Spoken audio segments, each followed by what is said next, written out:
Welcome back to Hey Kentucky. Now, lots of political news throughout Kentucky, so we thought it would be a good time to bring on someone who covers it full-time, Ryland Barton. He is with Kentucky Public Radio. Ryland, how are you, sir? I'm doing well. How are you, Matt? I'm doing great. Now, let's get started with the governor's race, which is going to be hotly contested. We have our first entry into the field, Andy Beshear, the Attorney General. Were you surprised by the news, and do you think he is the early favorite? Not exactly surprised by the news. This is something that we've been kind of waiting for a long time. If anything, we've been waiting for it since Governor Bevin was elected and Andy Beshear was elected as Attorney General. And especially since Andy Beshear has filed so many lawsuits against Bevin, we've had these, we've been kind of running with this feud for a really long time. Sure, he's the initial front runner because nobody else, either Republican or Democrat, has announced a bid for governor. Even Governor Bevin hasn't announced whether he's going to run for re-election. His lieutenant governor, he picks a Nelson County Assistant Principal Jacqueline Coleman, somebody a lot of folks know very little about. What could you tell people about this pick, and do you think it was a good one? Sure. Jacqueline Coleman, like you said, assistant principal at Nelson County. One big part of this is we're coming off of this legislative session in which teachers descended on the Capitol to protest changes to the state's pension system. So I would definitely say that's one reason Attorney General Beshear chose an educator. But Jacqueline Coleman's also been involved in politics a bit. She runs a nonprofit called Lead Kentucky, which trains women to run for elected office and also just to get involved in leadership in Kentucky. She was involved in some of those protests again that took place in the spring. You can't go wrong with teachers, I think, at this point in Kentucky. Now, I'm sure there are going to be other candidates. Rocky Adkins, Adam Edlin, Attica Scott, we've talked about. But I want to ask you about Allison Grimes. There's some speculation she might not run for governor and instead choose now to run for Attorney General. Do you think that's likely?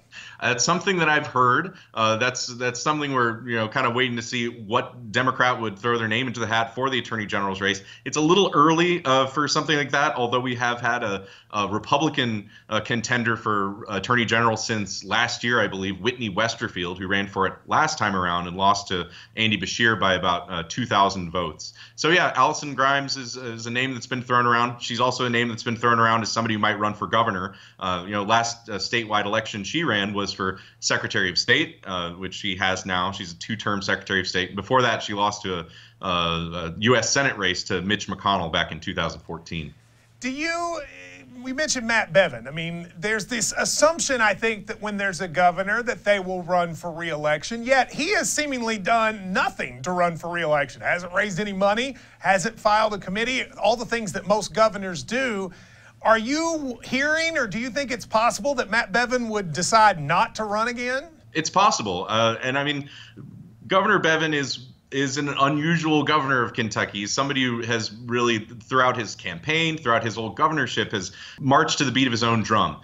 So he's kept on saying he can wait until the deadline in January to announce his bid for re-election. I think that we're starting to see a little bit of nervousness among Republicans of what if he doesn't end up running again? Who are they going to put in place?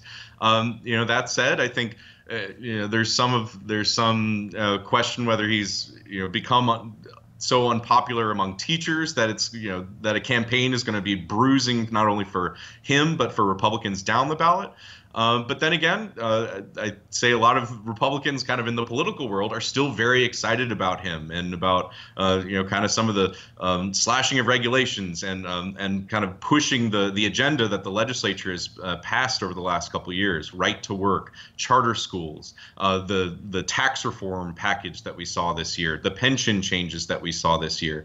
So, I mean, we really don't know yet. There's always talk about the governor getting appointed to a position in the Trump administration. He's very tight with Vice President Mike Pence. He's very tight with President Trump. We see lots of photo ops between the two. And he's always mentioned as somebody who could fill in for, say, an open cabinet position.